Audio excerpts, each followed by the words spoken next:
कौन से चैनल पे आ रहा है देखना जरा, 1 बज गई, महाराज दिख रहा है क्या? कई लोगों ने पूछ भी लिया कौन, वो सीवर वाला पागल आ रहा है क्या? देखो जरा वो, बस वो देखो जरा वो सीवर वाला दिख रहा है क्या? चैनल बदला। अच्छा ईमानदारी से बोलो, तुम रिमोट लेके बैठते हो और चैनल चेंज कर कर कर देखते हो कि सीवर वाला मारा जा रहा है क्या, कथा आ रही है क्या, शिवपुराण आ रही है क्या? चैनल चेंज कर करके देखते हो। बस मेरा परमात्मा, मेरा भोलेनाथ, मेरा शंभु त्रिकालदर्शी भी ऐसा ही है। वो भी टार्च लेकर तुम्हें ढूंढता रहता है क्या मेरा भगत यहां रहता है क्या? वो भी ढूंढ रहा है, तुम भी ढूंढ रहे हो।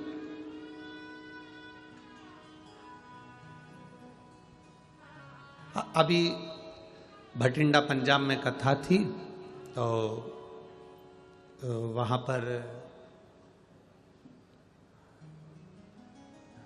हमने कथा में वर्णन किया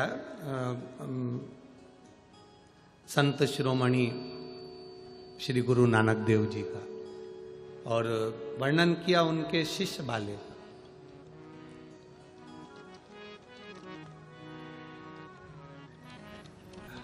बाले ने गुरु नानक देव जी से कहा, जैसे हम ईश्वर को खोजते हैं, क्या ईश्वर हमें खोजता है?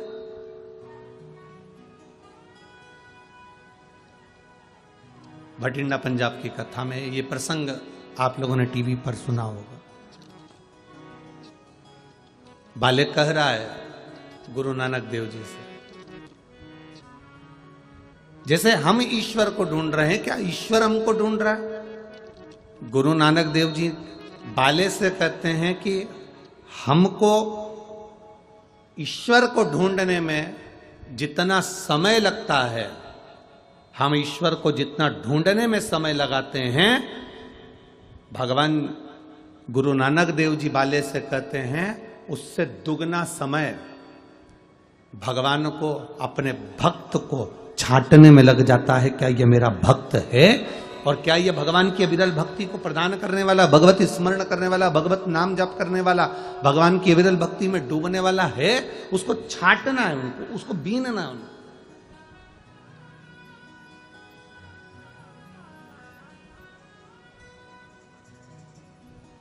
अब आजकल की बहुओं को तो सब सामान जो है ना बड़ा सरलता में मिलने लगा।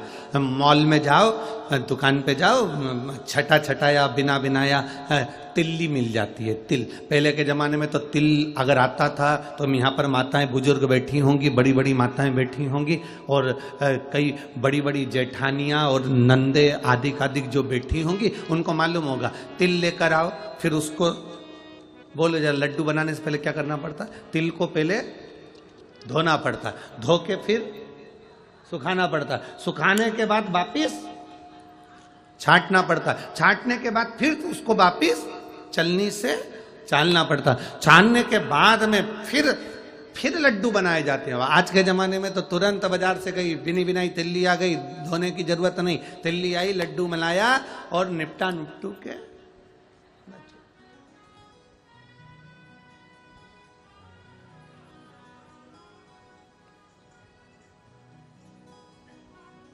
कितनी जल्दी।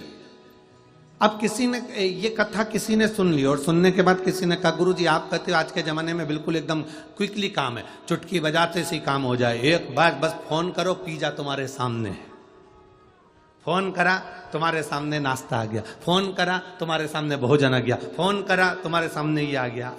अब जैसे व्यक्ति तुरंत कोई ना कोई चीज को प्राप्त कर लेता है, तो क्या व्यक्ति के कर्म का दंड, पाप और पुण्य का फल भी जल्दी मिलने लगा क्या संसार सागर में, कलयुग में? हमने कहा बिल्कुल।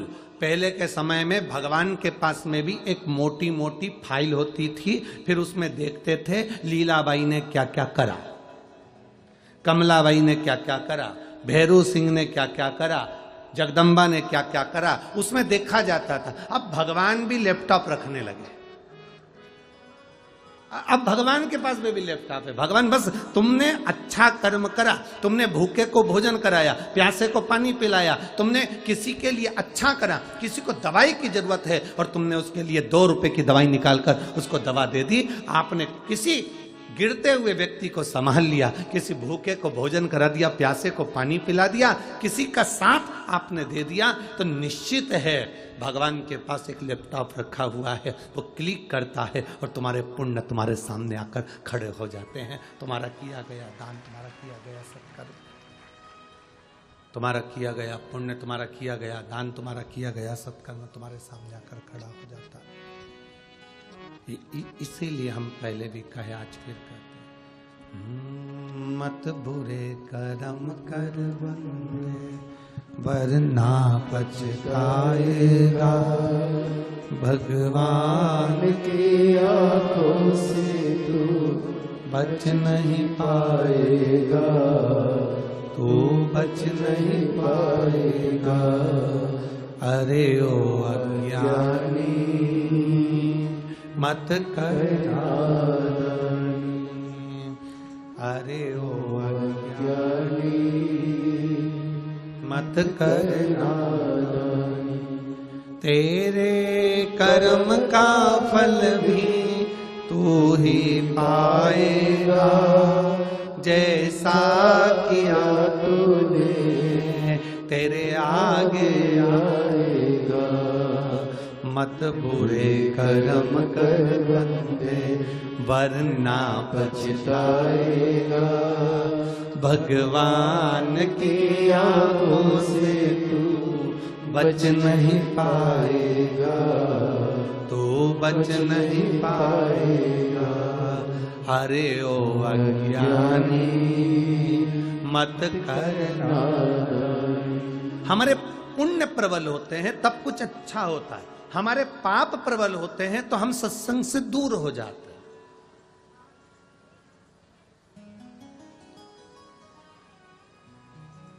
हम माननीय राजकुमार जी जायसवाल जी को, श्रीमती श्रद्धा जी जायसवाल जी को धन्यवाद देते हैं।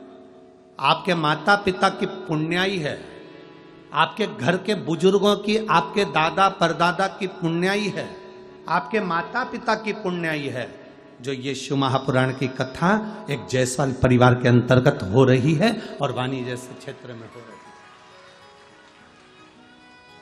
कमाया कमाया कमाया, कमाओ ढेर, और कमाने के बाद मालूम पड़ा सब ले जाकर कहीं ना कहीं लगा दिया, कहीं बीमारी में लग गया, व्यर्थ में लग गया, कहीं कहीं डूब गया, कोई पैसा गलत जगह पर चले गया, तो वो पैसा किसी काम का नहीं। आज अपने जीवन की समझ लेना कि आपके दादा परदादा की कृपा, आपके माता पिता की कृपा, आपकी पुण्याई सामने आई होगी, आपके माता पिता की पुण्याई सामने आई होगी, आपके दादा परदादा की पुण्याई आपके सामने आई होगी, जिस पुण्याई के बल पर जायसवाल परिवार में ये शिव पुराण की कथा हो रही है। आज पूरे जायसवाल, जैसे राम जी आए और पूरे देश ने दिवाली मनाई, ऐसा जायसवाल परिवार को आज दिवाली मनाना चाहिए कि शिव महापुराण अपने परिवार में आए। दुनिया तरस रही है, दुनिया।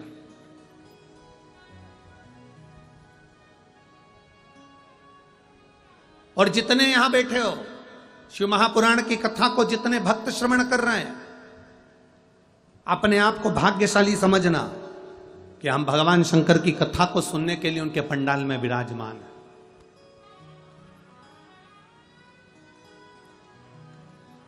थोड़ा शरीर को कष्ट हो सकता है, पैदल चलना हो सकता है, थोड़ा शरीर को कष्ट हो सकता है कि कथा सुनने जाना है, पर यह मानकर चलना कि उसकी कृपा हुई है जो हमारा हाथ पकड़कर हमको यहां तक बुला लिया है। उसकी कृपा है, उसकी उदारता।